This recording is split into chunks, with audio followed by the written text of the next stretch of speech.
the land of the free. And an inspired rendition of our national anthem. Really getting warmed up here, just moments away. We'll be back right after this.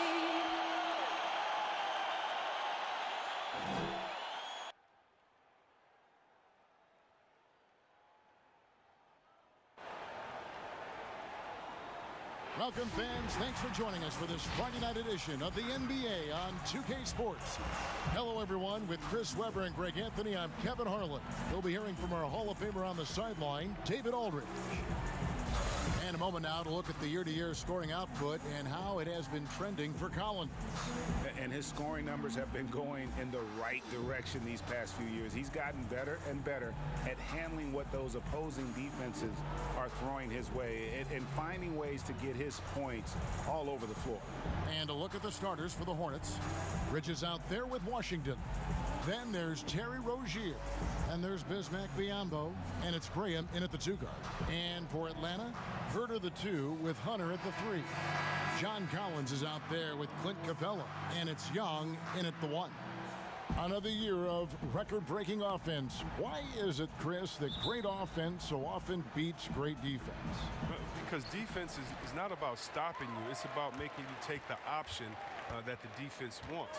And so if we make a guy that doesn't shoot jumpers very well, if we stop all the penetration and make him shoot a jumper and he knocks it down, you just got to shake his hand. Sometimes it's great D, better offense. And we know this is a scoring league. And, you know, you can play the best defense in the world and have your hand up and, matter of fact, smack him in the face. But Curry, Harden, LeBron, they're still going to knock that shot down. Smack him in the face, you said. Oh, I've tried that. I've done that before, and it doesn't work with the great ones. No. Just tap them on the forehead while they're shooting a jump shot and look the other way. They'll still knock it down.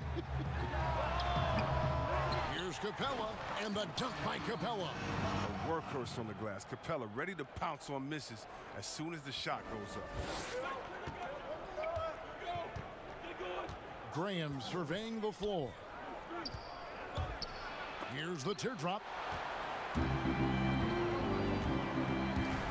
Here's Herter, covered by Biyombo, and it's Hunter with the jam. And boy, when Hunter's aggressive, good things seem to happen for him and his team. A slow start for Charlotte in this one. 6-point game. They're moving on after the tough loss they took at the hands of Miami. Rozier against Young.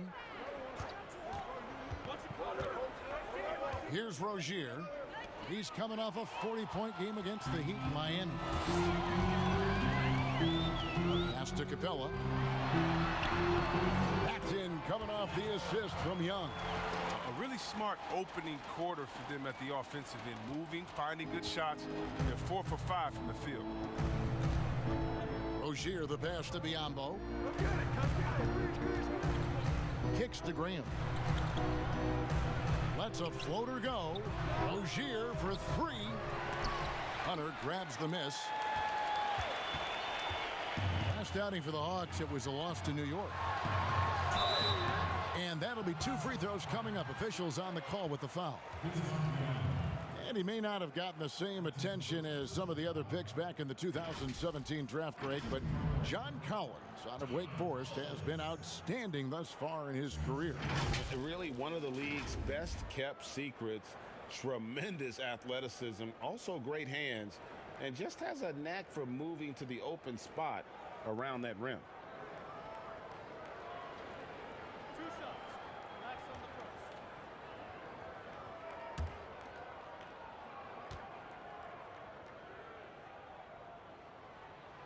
And the first one drops. Out of Wake Forest, John Collins quickly emerging as a top-notch scorer. A tremendous finisher, and his range extends out beyond the arc.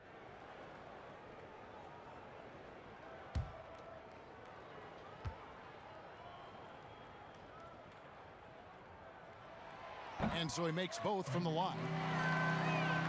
And players with big numbers on losing teams can be accused of empty stats. So, Greg, you take Collins's with a grain of salt? You look at his field goal percentage, high 50s. He's not just a high usage player. He is highly efficient. And now the first timeout called here for the Hornets. Yeah, things not going their way, and he wants to just try to talk this one over. The defensive intensity has to pick up, and I'm sure coach is going to let them know that.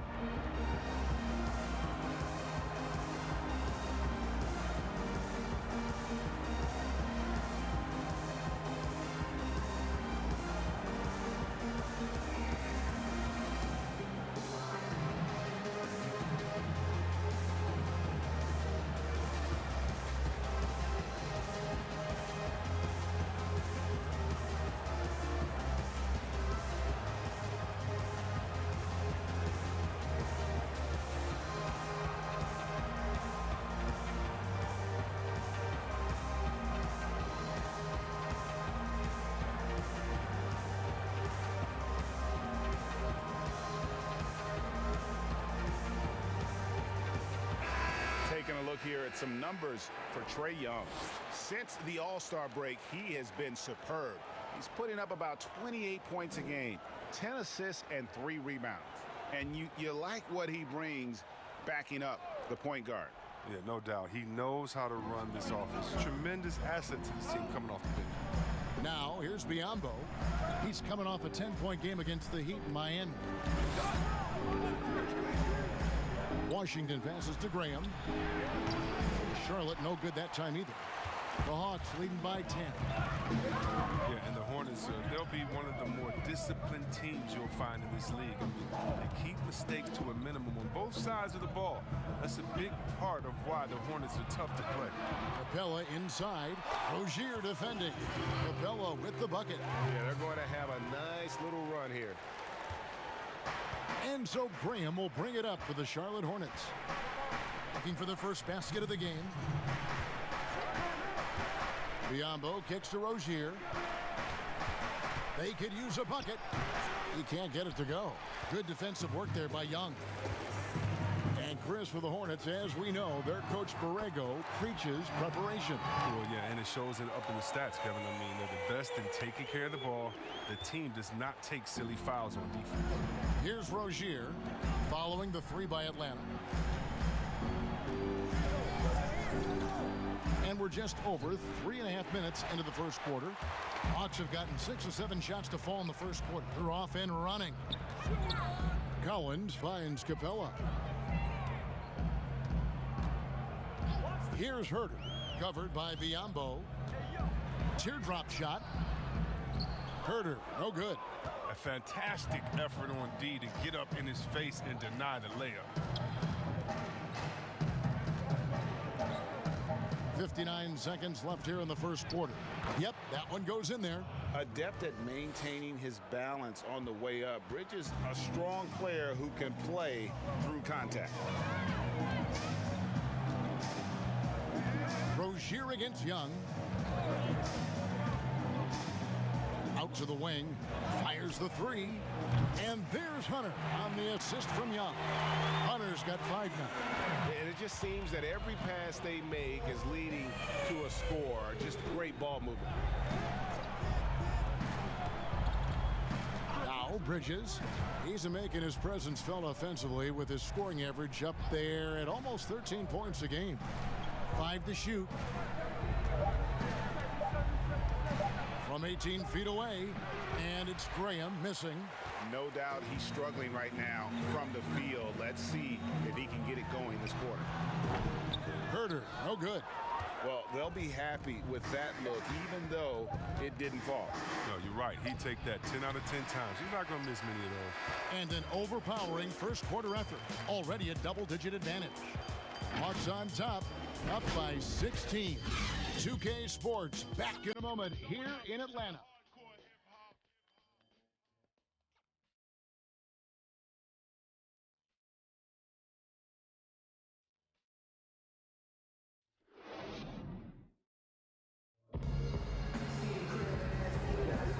And So far through one quarter, it's been a lopsided game. We'll see if that changes here in the second.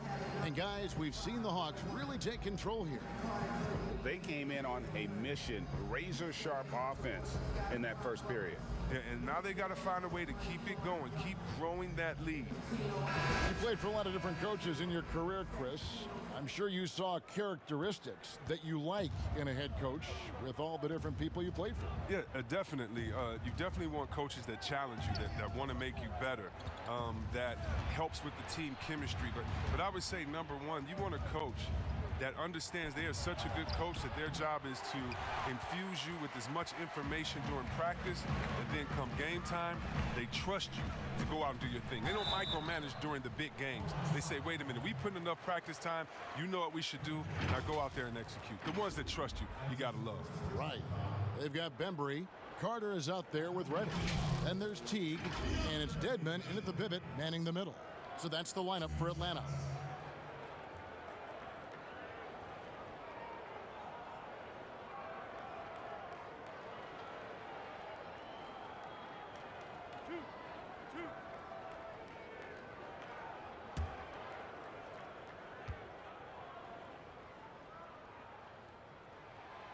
No good on that one.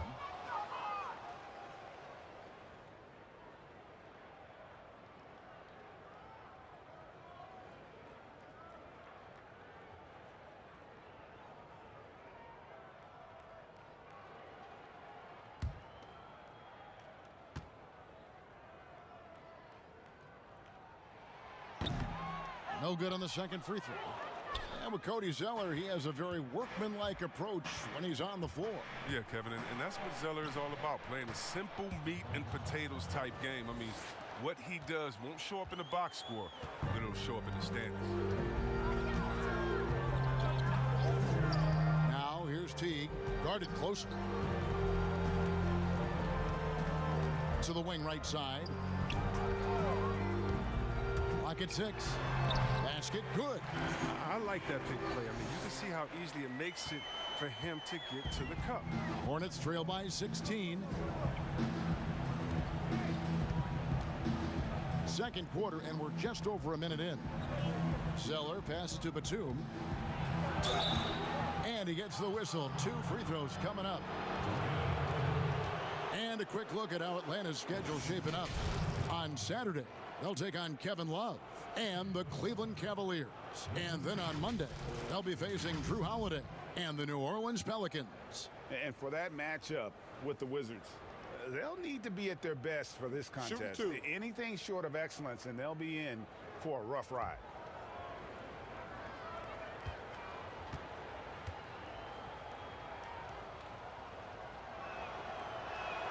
And he makes the first.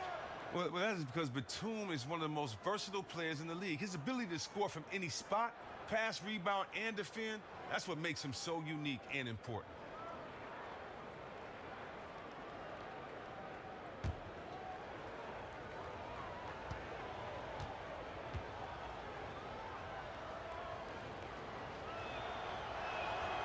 He hits one, then misses the second attempt from the free throw line. The Hawks leading by 15. Now here's Teague. He's gotten some minutes, but nothing on the board yet. To the paint, here's Bembry. First shot, first basket. He's out of the blocks fast. How many times have we seen a possession like that from them today, ending with a basket coming off a pretty pass? Here's Batum. Rejected by Teague. And who would have thought it would be Teague to send that shot away? Great block.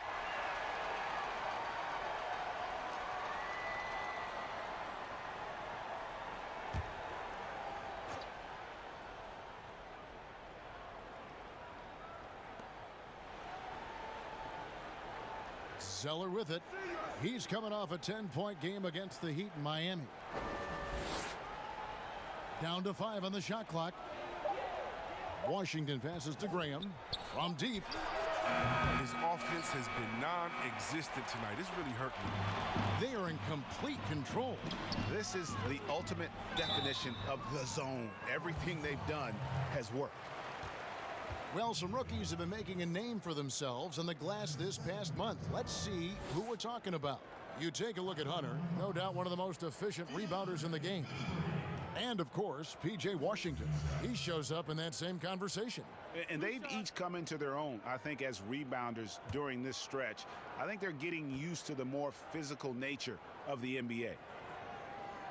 First one falls for him. And the Hawks making a change here.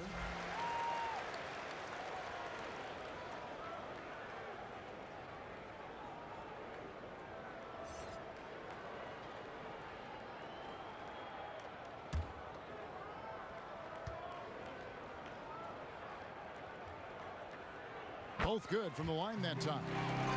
A lot of player ejections in the playoffs last year. In fact, the highest in 3 decades. Seems like tensions, yes, with the officials are still escalating.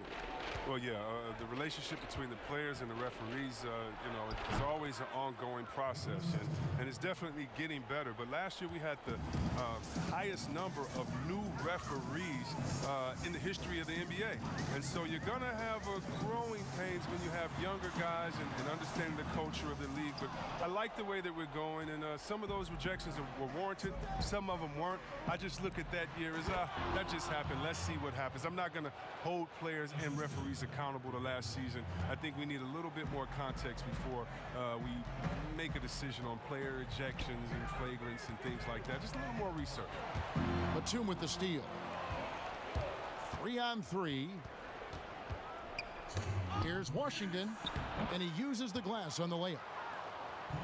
And now the first timeout called here for the Hawks. They're trying to stem the tide here. Yeah, they have to regroup and revisit their strategy at the defensive end.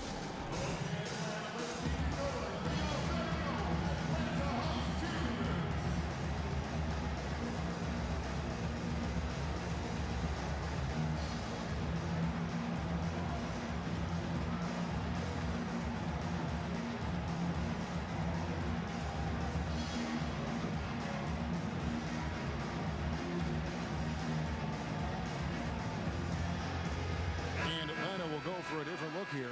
Collins checked in for Carter. Hunter comes in for Reddish. Kevin Huerter, he's checked in for DeAndre Bembry. Young is subbed in for Jeff Teague. The pass to Hunter. Here's Fernando. And out of bounds as the Hornets gain possession. As we get a break in the action now, let's take a look at the East and how the teams are stacking up. Taking a look at Charlotte, they would be at the golf course if the playoffs happened today, looking to make a final push. And of course, Atlanta, sitting there 4 spots below. And I think for the Hawks, they talked all offseason about how this year was going to be different. Nobody bought into it then, and nobody's buying into it now. We all know talking the talk is easy, but carrying it through, that's another story. The naysayers' predictions were basically on point. And let's catch up with our sideline reporter, David Aldridge. Kevin, when Trae Young was in college, he was known for his long-range shooting. But Young says, the people who know me best know that I'd rather get an assist than any other stat. I pride myself on making the right play. Knowing your teammates get joy and excitement from playing with you is all I care about. Kevin? That's great to see. Thank you, D.A. Here's Rozier. It's tipped. Another block. The edge on the glass is the difference. It's allowed them to build this lead. Here's Hunter. Zeller grabs the board. With the D playing soft off him, he might have been better off taking it to the hoop instead of settling for the jumper. And here is Rozier. Still getting warmed up offensively. No scoring yet from him. Fouled on the shot and picks up 2 points. So 1 free throw coming up. They did a better job of getting it inside in that first. They've lost some of that physical edge here. The Hornets have shot 2 free throws, and they're 1 of 2 so far. And the Hawks making a change here. Capella's checked in. One shot.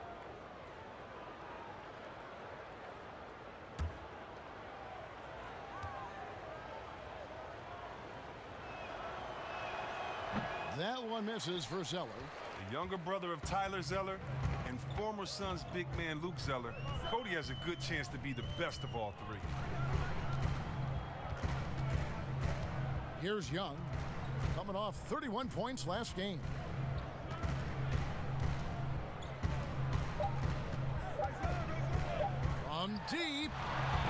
three for Atlanta. And easy to admire Young's confidence. Knows he has the ability to drain it from way outside. And so it's Atlanta with a sizable lead as the quarter wraps up. They're ahead 16 points. Their defense has been active and effective. We've got more NBA basketball coming your way in just a minute. The 2K Sports Halftime Show. Hello again, folks. Ernie Johnson here with Kenny the Jet Smith and Shaquille O'Neal. It's the NBA on 2K Sports, and let's talk the first half. Atlanta was looking great right away, looking absolutely unstoppable off the tip. They put together a masterful 12-0 run. Big-time offense for them was the theme, and at the end of quarter one, they were up by 16. Quarter number two was played evenly, inside, outside, and on the scoreboard. However, they were able to carry over that massive lead they had early on all the way into the break. Kenny, what was your take on Atlanta? What a true demonstration of dominance. They made a commitment to owning the glass, and they made good on it. Blocking out, competing hard in traffic, that's the way you should play on both ends of the court. Shaq, let's get your insight on Charlotte. They were brick city, and it was painful to watch. Weak shooting starts to get contagious, and they were struggling all over the place. They got to work on getting more high-quality chances, more layups, fewer prayers. And that's a wrap. With the third quarter approaching, we now send you back to Kevin and the crew.